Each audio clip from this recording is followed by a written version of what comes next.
Welcome to the On Your Mind podcast, where we believe mental illness can be temporary and transformative. Stay tuned for innovative, effective tools from experts in the field of mental health. Hosted by Timothy J. Hayes, psychologist. This podcast aims to change the narrative around mental illness.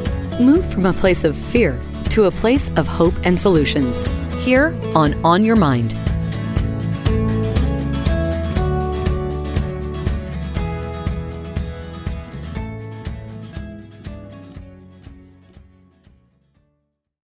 Laura Rhodes-Levin is a licensed therapist who specializes in the evaluation and treatment of anxiety, depression, and trauma. She holds a Master of Science in Counseling and is known for her unique approach in the understanding of anxiety and anxiety disorders. Laura is the founder of the Missing Piece Center for Anxiety, a facility that offers a variety of modalities, including psychotherapy, neurofeedback, play therapy, olfactory anxiety reduction, group therapy, movement, and more, to help ease the nervous system and restore the brain, body, and mind to a place of calmness and relaxation. Well, Laura, welcome. Good to see you. Good to see you too. Thank you for having me. It is been a while. I'm glad we could finally connect. I would like to ask you to get us started by telling us a little bit about what drives the passion for the work you do and how you got started in it. Well, we only have an hour. So talk fast. Yeah. Being born with anxiety and struggling with trying to cope with social anxiety and the inner anxiety that doesn't shut up, and having tried different things in my life, everything from, meditation to benzodiazepines, and finally finding the formula and wanting to share that and help other people find their way out. So what was the beginning of your finding the formula? I think finding the wrong formulas. I got sober about 18 years ago. And interestingly enough, doctors still wanted to give me benzos.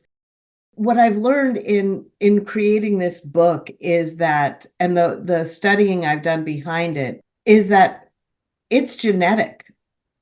When I was 4 years old and I was imagining a bear in the closet, why? I mean, what could I possibly have been so traumatized by at 4 that I was feeling so unsafe inside my own head? And what I found is that through some real good studies, we not only inherit our eye color and our hair color and our height, we inherit emotional imprinting that happens through trauma to our grandparents and parents. And so that was very fascinating to me. And not that you always need to find out where it came from, but it certainly helps make things a little more clear. And then what I find is that, even though I'm a therapist and I think I'm a good therapist, all the therapists at my center are very good. I say this all the time. If your dog were freaking out, you wouldn't say, "What triggered you, Fluffy?" You would soothe that animal. And our anxiety exists in that thinking part of our brain. It gets started in the emotional part. It's our fight-flight state. But the things that make us different is that then we perseverate on it. And the best way to stop your brain is to get into your body. I really want to reintroduce the phrase, come to your senses. In our day, it was just Humphrey Bogart slapping a woman around, come to your senses, doll, But I think it really was literal at one point. Music calms the savage beast. So when you're engaging smell, sight, sound, just 3 even, your perseveration slips to the background. That's why, Hawaii is such a wonderful place. You get off the plane and it smells good, and you hear the strumming of the ukulele and the air feels good on your skin. And suddenly, guess what? You don't care about your taxes when you're in Hawaii. Your senses take over. So that's where the focus is at my center, is focusing on self-soothing through the senses And then, of course, using cognitive behavioral therapy, rethinking about your traumas and reframing your inner critic, put that all together. And then it's amazing. It's so freeing. So what was the biggest piece to get you off of the treadmill of, you said you didn't say you said you got sober. So I'm assuming you were using alcohol or some other drugs to numb out or distract from this. What was the biggest piece to get you to break that cycle? It was literally hitting a physical bottom. I had a heart attack when I was 37, and that didn't even stop me. And I wasn't like a cocaine user. I was seeking to relax. I wanted, to smoke a lot of pot and take some Valium. And actually, not that I want to get off into a whole sobriety thing, even though I love it. Pot to me is one of the worst, most dangerous drugs you can take, because with any other drug, you will hit a physical bottom. With pot, you can just stay pleasantly miserable for the rest of your life if you're using it addictively anyway. But I was literally in a hospital dying, and I had no choice but to get sober. But that was just the start of the journey. I didn't really get into mental health really until about 4 or 5 years later. And I don't think it was this big aha moment. It's a progression. And I think that's one of the difficulties for anyone struggling with anxiety, depression, trauma. They want a fix, like, fix me. What's my aha moment? And it is indeed a journey, it is a process, but not one that I would deprive people of. I mean, that morning you first wake up and you say, I slept through the night. These are little things that really make the journey spectacular. So in my experience, there weren't like one giant aha moment. It was a series of little aha moments, if you will. Well, you have a book coming out, I do. and the title of that book isn't Missing Pieces, it's Missing Piece, correct? Correct. PEACE. So it's not pieces, it's not 7 or 8 different things that we need to do. And you talked about, using the senses, coming back into full body awareness at different levels to distract from the spinning at the conscious logical level. Is there a key that you have found that works for you or the people at your center to help people get more mindful, become more centered in the physical? Yeah, and I'm glad you used the word distraction. You said to distract from the noise that's going on in the head. And I find it so interesting that we call that the distraction. It's the present moment that we don't know how to be in, as you alluded to. And I think we're inundated with words like mindfulness and self-care, but how? And it's different for everybody. It is, some people are visual, some people are tactile. And it's also a combination. It's interesting that you say pieces, because it is made up of different pieces to bring a one piece, which I like to think of it as a recipe. A lot of people will say to me, I've tried aromatherapy, it didn't work. I've tried therapy, it didn't work. I tried a sound bath, it didn't work. It's sort of like, if you want to make cake, you can't say, I put eggs in the oven and I didn't get cake. And then I put flour in the oven and I didn't get cake. You have to put all these ingredients together, even the half teaspoon of vanilla, who knows what the heck that does. But by putting all these pieces together, that's when the recipe begins to happen. And a big part of it is making friends with your brain. That negative self-talk that just goes on and is so critical of you. And you take it so seriously, this mean friend that lives inside of your head. And so, again, corny as it sounds, loving yourself, believing in yourself. It always breaks my heart when someone says, well, no one's harder on myself than I am. Why? Why would you do that to yourself? And yet it's such a common thought process. So The idea is to give people tools to be not mindful, because I feel like that's a distracting word, but present, right? When you're drunk, you don't care about your taxes. You're like, I love you, man. This music is great. This food tastes so good. You are present. And we don't know how to do that. And so by trying different things, art, writing, smelling, cooking, tasting, nutrition, all that stuff, people suddenly become aware of how they can be where they are and they literally reprogram their brains to stop going off and down the rabbit hole by using tangible resources that anyone can get a hold of and grounding themselves. So what's the process like for somebody comes to your center for evaluation and treatment? So our center is, I have two components actually. I have a mental health charity called the Phew Foundation, PHEW, Pathways to Health and Emotional Wellness, which is attached to the Missing Piece Center for Anxiety. Most people come to the center for from 9 to 25, 30 hours a week. For some people, it's covered by insurance. For some people, it isn't, which is why I created the charity. So by the time people are ready to commit to 9 to 30 hours of therapy a week, they've pretty much diagnosed themselves. Their worlds have gotten so small, they feel incapable of coping. And so in they come, and we, depending on who the person is, whether it's anxiety, whether it's depression, whether it's trauma, they're grouped with peers who are going through the same thing so they can normalize what they're feeling and not feel like such outcasts.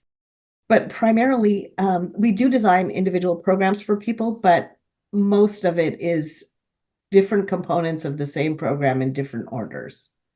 Did that answer your question, really? Well, we're getting there. So they come in and they've pretty much self-diagnosed themselves because they're so struggling with life and or anxiety and depression that they're ready to commit to, you said, either 9 or up to 30 hours a week. What are they doing in those 9 hours a week? So if you take 9 hours, it's 3 days a week for 3 hours a day. And in those 3 hours, they will get an individual session, either with a therapist or a nutritionist or, an intuitive healer. They also get a group, and then they get either neurofeedback, which is the brain's ability to fix itself, a wonderful modality through the use of an electroencephalogram, or they get PEMF, which is pulse electronic magnetic field therapy, which reduces inflammation in the body, helps scar tissue. So what I find quite often is people have IBS, they have stomach issues, they have intense migraines because their bodies are screaming at them, pay attention. There's something about your life you can't stomach. Please pay attention to me. And so they've gone to all the doctors who say, look, we can't find anything wrong with you. This is in your head. And people cannot believe that that's in their heads. But we don't listen to our bodies. We really don't. We decide what's best for us and we go. And our bodies give us little hints until finally our bodies go, hey, I can't do this anymore. The hope is, it's May, it's Mental Health Awareness Month. Start at the top. Our brains are responsible for what our bodies are doing. And there's a lot of health problems that happen that wouldn't happen if people were dealing with their mental health. Well, even the American Medical Association has come around to saying that upwards of 90% of all disease is stress related. It isn't necessarily caused by stress, but it's either aggravated by stress or the healing process is inhibited if your stress is too high. So there is general recognition that if our stress level goes too high, if we're even getting close to that fight or flight response, the immune system isn't functioning very well. It's true. And yet the medical profession will prescribe benzos and just add a drug addiction on top of trauma. And unfortunately, the media is so bent on scaring the life out of us, with very extreme points of views that we're subjected to night and day, that really breeds hate and fear. And then you take the pandemic on top of all of the political stuff and our constant, we spend very little time, most of us, just in nature and breathing and relaxing, where it's become so technical. Everything is just, you get a text message, pay attention, do this, do that.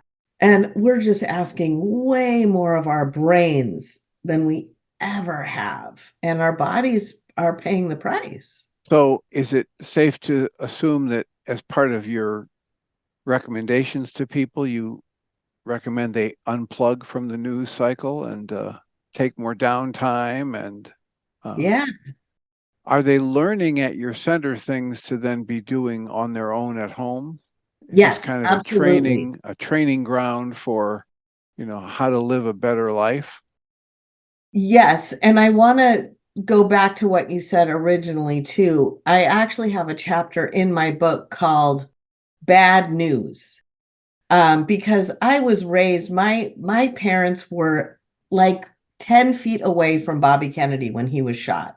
They were very involved politically. I was raised to be involved politically. I was on the phones for different presidents that I believe should be president.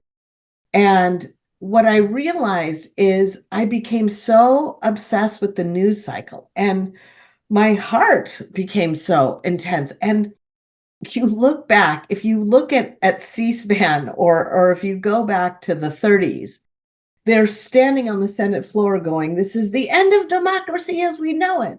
And then you go to the 40s and they're saying, this is the end of democracy as we know it. And then the 50s, and I'm sure you see where I'm going with this. This is their story. This is the end of democracy as we know it. And what I have found is my patients are from both sides of the fences, and I love them all. Most people are not in these crazy extremes. And I think that happens in religion, it happens in politics. Most of us are somewhere in the logical middle. And we just are not, that's not what makes money. That's not what raises money for lobbyists. That's not what raises money for big pharma. So I made a decision. I'm like, I'm not watching this race anymore. I'm going to do my part in the world the way it feels good in my soul and be the best, most positive influence I can be to the people I get to be in touch with. And that's my part. That's how I want to spend my day. I don't want to go to bed at night anymore listening to fear. So that's the news piece. And it's not about ignorance, because I used to feel like, well, if you don't know what's going on, you're ignorant. No, that is the great distraction. That's what keeps us struggling, in my humble opinion. The other, did you want to comment on that at all before I told you about the tools you could take home? No, go right on. Go right ahead. Okay, so I purposely designed my center to give people tools that they can take home and use. The only thing that you can't take home is neurofeedback and PEMF. We also have alpha stimulation, which you actually can take home. So, and that's the hardest thing. People are at the center and they feel so good and they feel so relaxed, but then do they go home and use it? So we focus on, what are you using at home? What are you doing to take this feeling with you? Because anything to our senses is available to us all over the place. So you mentioned the love yourself or not love yourself. And you mentioned how it kind of touches your heart when people say that they are the hardest on themselves of anybody. And I remember the story of the Dalai Lama who was asked, so how do you deal with, self-hatred? And it took an inordinate amount of time for the Dalai Lama to interact with the interpreter to figure out, what are you talking about? The concept was so foreign. They had Wow. no concept of that in Wow. their I in their love that. culture. And it is, to a great degree, it's, seeping out from the Western culture, but it is about a Western culture and that mindset. So I just want to ask, how much do you bring in the concept of love or self-acceptance or those kinds of things from the mental focus that produces the emotional energy that resonates through the system? And that's the key word. It is about the resonation. It is about the energy that you are putting out in the world. And that energy starts inside. Unfortunately, so many of us, because the brain does have a negative bias and it is programmed to detect danger, criticism so that it can self-correct, it's a natural component. But many of us in our being raised, because we're raised by other human beings who've also been raised by other human beings, and trauma has been passed down. Along the way, we develop an inner programming of we're just not good enough. And we focus a lot on what are the negative things you're saying to yourself. Now, where did they come from? Who programmed you with these messages? Now let's think of replacement phrases for it. Because I can tell you, look at this cup, describe it to me. Now, keep looking at it, but don't think about it. That's very difficult to do. Don't think bad thoughts, but look at them. You have to actually bring in the different thoughts and go, let's focus on these thoughts instead. So much so that these thoughts just kind of drift away into the background. And you are retraining your brain to speak to itself differently. And people love that because I think in life, just as souls, when we're born, we always have that little voice in the background that knows we deserve love and that we're special, but this voice is so loud. And so we do this thing where we practice until this voice goes in the background. And I always say, I'm going to be honest, this voice, that negative voice, it never disappears, but it's as strong as that special, wonderful voice used to be before we traded places with it. And what all of our practitioners do is we teach us to look at our pain, our trauma, our anxieties as seasoning for our particular special gift. We're all brought here. We're part of the universe, right? The universe grows everything through energy, through micro everything. And that includes us. And the universe is always trying to create health and wellness in its own living being. All living beings do that. And anything that's unhealthy just rots and feels terrible and it smells and eventually it falls off. So we have the ability to prune that yuckiness away and create a positive vibration for ourselves. And so it's the process of that inner knowing and changing your frequency and your energy so that you're literally leaving your old radio station behind of pain and fear, switching your frequency to that new frequency of love, light, caring, and we attract what we're putting out. That resonation. If you hit a tuning fork in the key of C, none of the other keys vibrate, but the C's will vibrate, right? So when you have fear and negativity, you're going to encounter that everywhere. But when you start changing that frequency, your experience in the world changes. And that's what we really focus on in every way, shape, and form. And it's profound. Well, and it sounds like what you're doing is helping people shift the actual energy they're experiencing. And that's one of the things, if I sit and think happy thoughts, but my body's in tightness and tension and I'm aching and I keep getting the constant reminders, as you say, from the media, I can't really generate those energies. So when you have a program like yours where you help people get in touch with some nice music, some nice scents, some physical relaxation, and you put on training the brain to go into the more relaxed states, now that person gets an experience of vibrating, resonating at a different level. And with practice, they can choose that more often than not and start to build that habit. I talk to people about it, it's like muscle memory. Yeah. Right? It's like riding a bike or learning to throw a ball. When we first started to do those things, we weren't very good at them at all. And yet with practice, our body remembers. Yeah. And I think Star Wars actually does such a great illustration of that. Of course, I'm from the old school Star Wars, but you've got this powerful energy inside of you, and you can start to become Darth Vader or you can become a Jedi. And that's the title of my book it's the missing piece. Rewire your brain, reduce anxiety, and recreate your life. That's the whole goal. I keep thinking as you're talking about the Michael Singer book, The Untethered Soul, Untethered soul. and Yeah. how he talks so much in the beginning of that book about what you were mentioning earlier. If I had a transcript of my private thoughts and gave it to a friend of mine and they followed me around all day and reading it to me, I'd kick them out of my life before lunch. I wouldn't tolerate anybody talking to me the way my own negative thoughts are constantly hammering me.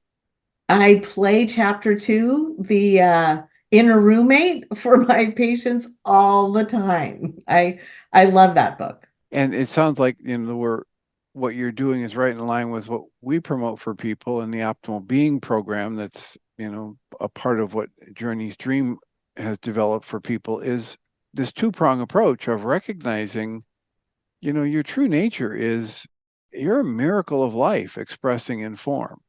And you're going to have all kinds of, as you've talked about, the energy and the genetics that you get passed down through your bloodline. So you're going to have all kinds of negative thoughts and emotions. And so the one prong is reminding yourself of that miracle of life expressing as you and the potential for that resonating at a higher, loving, peaceful, healthy frequency. And the other prong is recognizing the negative and having tools for dismantling it. Having Exactly. tools for, as you say, make it be the background voice rather than the foreground. Yeah, absolutely. And I think we're also programmed to become like others, to fit in. And really, it's just it's our special uniqueness. There is no other Timothy Hayes in the world.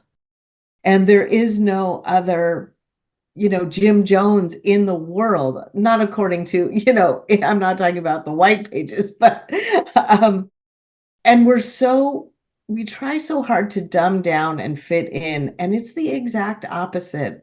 We need to fuel the ember of our own unique individual selves. That's why the world produced you to begin with. It needed you, your special seed. And it is our trauma and our anxiety that helps us find our purpose very often. Well, that And is so, certainly one way to do it. And I was just going to ask, do you have a method or a format in your center for helping people first identify and then refine their life's purpose? yes. And that's what it's all about. And life purpose can be gardening. Do you know what I mean? If we all have such different passions, because that's what I think finding your purpose is really about. It's about finding your passion and making it an active entity in the world around you. And that that makes you feel like you have purpose. When the world is responding to your passion, it's magnificent, and people find you, your people find you. So when my stepdad, he has this concept of when your driving force is different than your actual day-to-day purpose, you're unhappy. So if you're someone who's, say, more into service and wanting to help people, but you've been raised to be an attorney, or a salesperson of some sort, that it just doesn't resonate with your inner passion. So, and that through the play, through the senses, it's not just about the relaxation. It's about what's exciting, what excites you, what makes you feel alive, and following that. And for years now, I've told people it's so important to find that resonance for you, that kind of a mission statement or passion. And I've recommended to people several different approaches. There's the passion test, there's Greg Moore's heart virtue, there's Dr. Michael Rice's secondary purpose. And they all, are driving toward the same kind of goal. Some will take you there by focusing on what you're really good at and what you love to do. Some will take you there by focusing on what was your deepest pain in life and finding a way to turn that into your purpose to help others not have to face that or not have to face it alone. And others will just have you focus on what you think is most important in your life, that you have that when you start thinking about it, that you feel the most excitement for. And Do you of mind course, repeating those instruments? I would love to write them down. one is Greg Moore's, Mooers. He calls that heart virtue. And he would just do an interview with people and ask them, okay, tell me about the worst of the worst things that have happened in your life.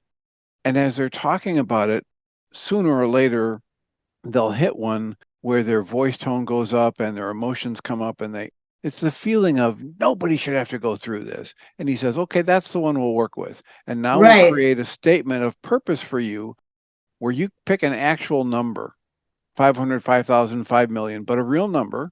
And now you say, I now choose to use a significant amount of my time, intelligence, money, and energy to make sure that this number of people don't have to go through that, or they don't have to go through it alone, or they have help in recovering from it, etc. Oh, how interesting. And the passion test is available online. It's one of those things where you just list what's most important to you, and then you prioritize them. Then you hand the list to a friend, and they make you choose between the first and second one. What if you could only have one? And you keep doing that all the way through the list until now you've got about 5, and these are the most important to you. And you can Okay. redo that as a process, but now you write these down and you read these every day, and you make sure that you're not straying too far from thinking about those and or taking action on them. The And other what one, was the third one? the Yeah. other one was Dr. Michael Rice. He has a lecture titled Purpose, Personal Power, and Commitment. And he says the primary purpose for everybody it's the same for everybody. First you develop and then you strengthen a viable, conscious, spiritual body. But the secondary purpose is going to be different for every person. And he says, make a list of 10 things you're naturally good at, and then a list of 10 things you just love to do, regardless of whether or not you can make any money at them. And then take some time to write a short narrative description of how the world will look through your eyes when it's perfect. Mm-hmm. And Wow. now, once you've got those 3 things done, now you write a statement that says, I now choose to use 1, 2, or 3 things from the first list as I do 1, 2, or 3 things from the second list as a way of helping the world become this, Right. I my love view that. of a perfect world. And see, and that's when you don't need the news to tell you what to feel and do. They say it wasn't Gandhi, or maybe it was Gandhi, but who said, be the change you want to see in the world. And I think that's very important. Well, and it goes right in line with the primary work that I do with people over the years and the idea of a power struggle model and keeping my energy focused on things I have control over, right? I don't have that much direct control over what they're going to put on the news. I do have control over what emotions I'm generating in these next few moments. Mm-hmm. Yeah. And if I can learn the truth of that, many people haven't even been taught that they're the ones creating their emotions by how they're choosing to interpret and respond to life events moment to moment. But if I can learn that and then get some help from people like you practicing what it feels like to be in that more calm, relaxed, pleasurable state, I can practice that and develop it into a skill. Yeah.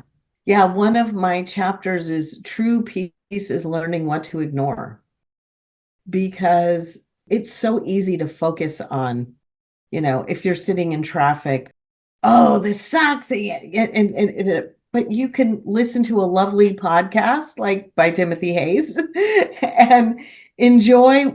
You're there, you're a part of the traffic. Why find the negative in it? I even say that at a Thanksgiving dinner, family holidays can be very stressful.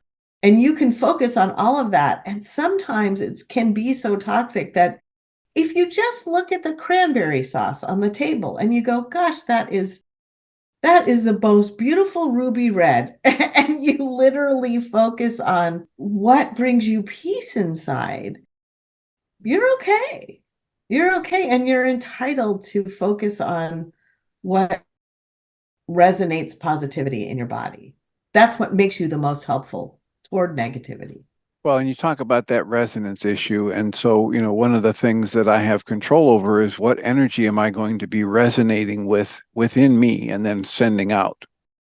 Yeah. And that's why we frequently ask people to just pay attention to the fact that it's an energetic world, you're an energetic being, and whether you realize it or not, when you walk into a room, there's a certain level of awareness people have about what energy you're bringing with you.